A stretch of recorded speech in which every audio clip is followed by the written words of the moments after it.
Hi, it's Juris and welcome to the Tattoo Shop Talk. And today we will take a look at very budget-friendly battery packs from a company called Inklow. Lately you hear this name more often because they did send me a bunch of stuff, yet I'm not obligated to say anything good or bad, so this is just my honest opinion. Obviously getting stuff might make you a bit biased, but you just have to watch and trust me. And I have two of these battery packs here, and this one in particular is called Inklow C-Charge 2.0 Wireless Tattoo Battery Pack. 2.0 means that this is improved version. It's a second version. I also worked with the first version and there were a few flaws and those were improved in the second version. I'll do ups, downs and who this product is for. So let's start with the form factor. They are very compact small batteries. They have plug here on the side. And they are super lightweight. On Inklow webpage it states that they are 36 grams. If I check them on my girlfriend's kitchen scales, then they are, it says 41 gram for the second version and 40 for first version. Anyway, super lightweight batteries. I can only compare them to critical power packs, but I don't think it's a fair comparison. And still, that's the only other battery pack I have worked with, so I will compare to that one. And weight-wise, critical comes in at 53 grams, so either it be 36 or 40, it's still a bit lighter, so at least 20% lighter than critical battery pack, which is kind of nothing, but it feels even less weight on a machine. You feel it how much you don't feel it on there. They are very budget friendly. They come in at $79.99 US. So again, in comparison to critical, it would be more than 3 times cheaper. I don't think you compare those things, but that's the only option I have to compare to. These come in with 4 different connection types. RCA, they have 3.5 jack type of thing that would fit Cheyenne machines. And then they have DC 2.1 and DC 2.5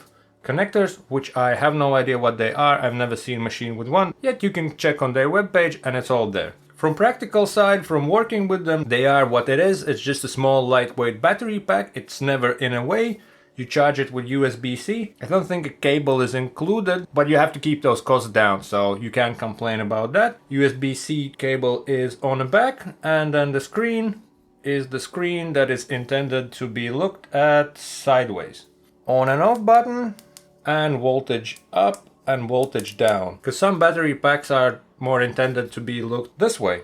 So then you would have left and right, so left would be down, right would be up. On this one then it's other way around because it's intended to be looked this way, so up is up and down is down voltage. This is power button. Also it goes to sleep if you don't use it for 20 minutes, and that's the on and off button to work with it. And on a display on the lower part it shows amps, so when you press it they jump up and down. And the 2.0 version have an awesome feature that I haven't seen in more expensive battery packs, and that's kickstart. And how it works, if you press up and down together, a little lightning bolt appears, and if you see it, then it means then kickstart is on, and if you don't see it, then it's off. And those buttons are so close that it's actually really easy to do, even one-handed. With my big thumbs I can just press it and it goes on and off depending on situation, which is pretty cool and pretty useful. On version 1 there was no such feature. Form factor small, really light, really budget friendly. They last for around 4 hours. I worked with the version 1, I was testing it, I was working with Bishop 1 at around 7.5 volts. I ran it for around 4 hours. It did drain the battery. It was at its last kind of empty. It showed empty, but it was still running. And version 2 seems to do same kind of length of time. Also another thing that they have mentioned on their webpage, I don't test charge times because it would be just too boring. It states that it should be fully charged in half hour. So even if you have like a 4-hour session, one way or another you will take breaks. So then you can take a quick 10-minute break, throw it on a charger, it will charge a bit, keep on working. When you take another break, throw it on a charger again, and it's all good. Again, comparing to more expensive battery packs like I have critical, that runs way longer, and again, it wouldn't be fair comparison considering the price differences. On other upside kind of things on how long it runs, my colleague works with one of these machines. One. It's also called One. It's a machine by Lithuanian Irons. So the first gen battery is still being used and she used this every day. So I think she have forgotten where she have put her power supply. So my colleague rocks the first version still without any complaints. And now we have version 2, which is a bit more powerful. It have a kickstart option, which is awesome. And now let's talk about downsides. Downsides were that thing that was fixed in version 2. So in version 2, I don't see any downside in particular. And the downside was that in the first one, it wouldn't push some needles on some machines. For example, it was struggling with Bishop wand. I have a Packer wand. And what would happen? You connect it. Let's say it's at 7 volts, 7.5. Let's go crazy. Quadron 7, I think. And you would hear this noise, which is scary because you don't know if it's the battery or it's messing up your tattoo machine. One way to make it work would be to pull the needle all back in, then run it, and then get it back out, and it would run. But that's a bit annoying. You have to do that every time. I did it when I was testing the first gen battery. I did it with Magic Moon's 25 shader. It would do the same thing.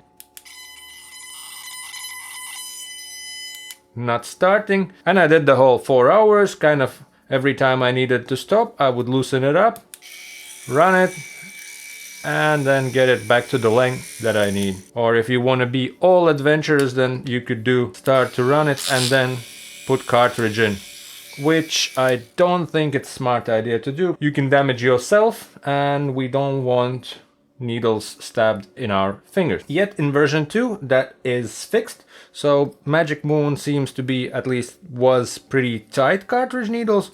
And now let's put it down to something like 6 volts. Nothing's happening. Let's take the version 2, 6 volts, put it on, and works like a charm.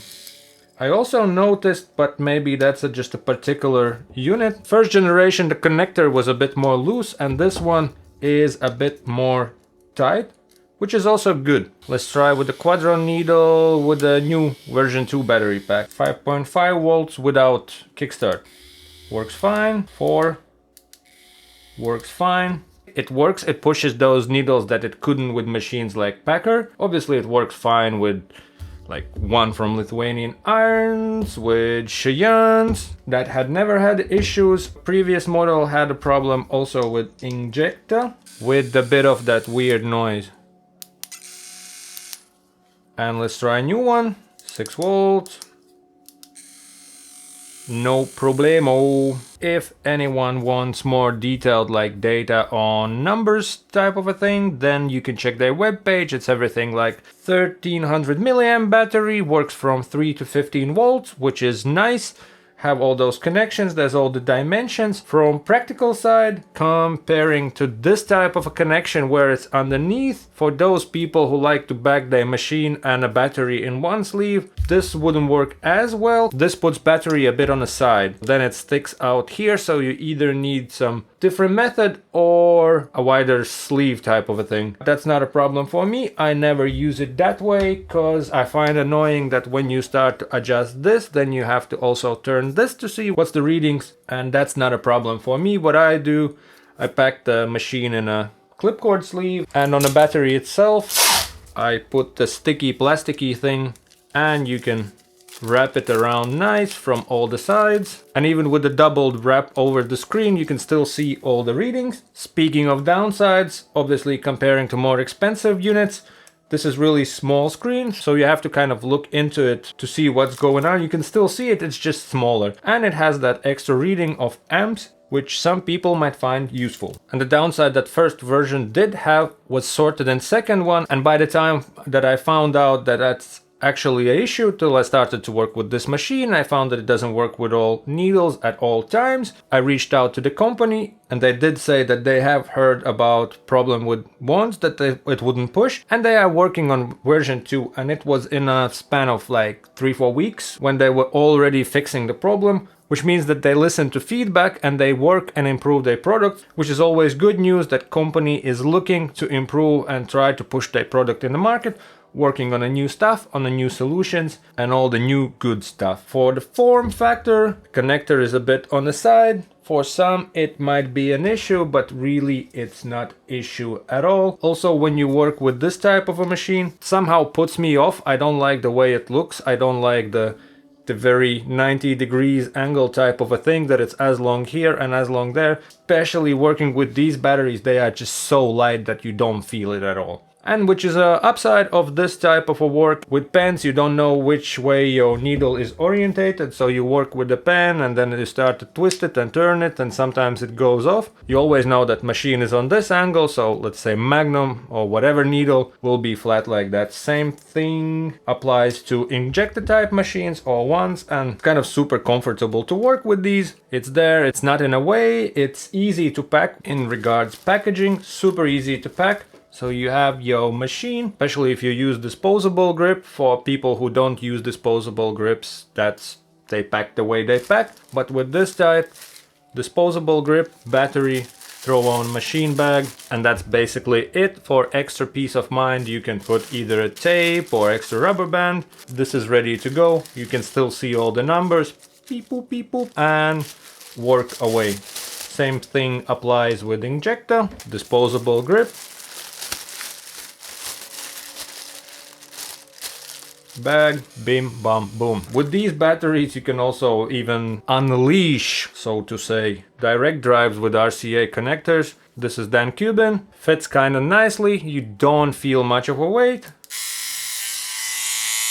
And tattoo away. That's pretty cool thing. And with all the people who have started to try batteries, everyone mentions the comfort of working with it, the comfort of not getting cable in a way. Also, the cable is not going all over your customer if you do like a chest or something and then that cable is all over the place. It's better for you, and it's also better for customer and everyone of not having cable. Obviously batteries are batteries and people forget to charge them, so it's good also to have that backup, that you have an option to plug in. So that's always a nice backup. And again, with these, if you forgot to charge it, it only takes half hour to get it full. If you messed up, take a little break, set up and charge your battery, and you're good to go in half hour. So you have 4 hours of work. If you take a little break, throw it on a charger. And also these are so cheap that you could buy multiple. I think now in August they run the promotion that if you buy 2 you get 30% of the second unit. That's pretty cheap.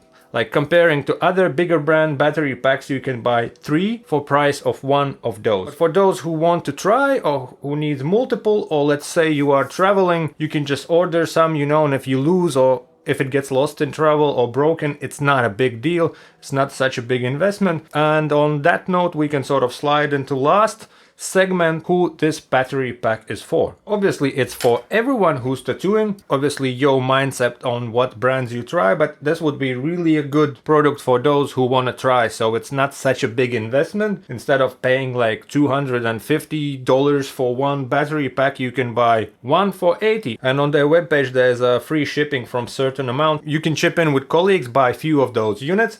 You save on shipping, you get a better price, and you have a pretty budget-friendly battery pack to try. And then it's up to you how you want to roll. Because I spoke with many tattooists and they're like, yeah, I like those machines, I like those batteries, I tried it, but it's such a big investment that I just don't have that much money to throw in a battery. So this would be one to try. And another option would be for, like I said, maybe traveling, because you can order to the next place where you go to and receive them. Speaking of receiving them, they came pretty quick, so postal service works fine. But you have to keep in mind that there would be or will be, or most likely will be, a tax depending on where you're ordering to. So add that little bit to price. That you have to check, I guess, with your local kind of rules, what they are and where you live. But it's really great, really lightweight product. You don't feel it on a machine like at all. If there are first generation batteries still around, they work, they don't work on all machines. So if you have Bishop 1 type of thing, it might not work, but if you get the second version, it works perfect. Lightweight, budget friendly battery that works for around 4 hours. Really good product for those who want to try, and it's not a bad product to have in general. Have a bunch of those, have them charged. Balance wise, like you don't feel them. It's just this tiny unit on the back there. It's super light, kind of balancing there on a Bishop. Batteries that works, they don't last forever, yet 4 hours is long enough time for many, and if you have multiple of these units, then you have a 2 and you are set for a day. Quick charging, lightweight, budget-friendly batteries. All the little details you can check on their webpage. You can find all the details in the description. And now you share your thoughts. What do you think about battery packs? What do you think about cheaper brands versus more expensive ones? And if you have tried these, then let us know in the comment section. Upsides, price, weight, downsides, they don't last as much as bigger brand batteries. It's fair considering the price. Smaller screen, considering the price, that is all good. These have a kickstart, and that's something that not even, at least at the moment, some bigger brands have. So that's pretty cool. Easy to use on a machine like Bishop or like on machines like Inklow machine. It's super comfy. It just sits there at the tip of your fingers. So when you work, you can actually work with one hand. You can switch it on, switch it off, change voltage, and even one-handed with one thumb is thumb a finger? With thumb you can just press, or other finger, press both of the arrows and you have Kickstarter on and off. So it's also comfortable. Check this product out, and like always, leave a comment. If you haven't subscribed to the channel yet, then consider subscribing, press likes and all that good stuff, and I will see you in a future episodes, and thank you for watching. Peace.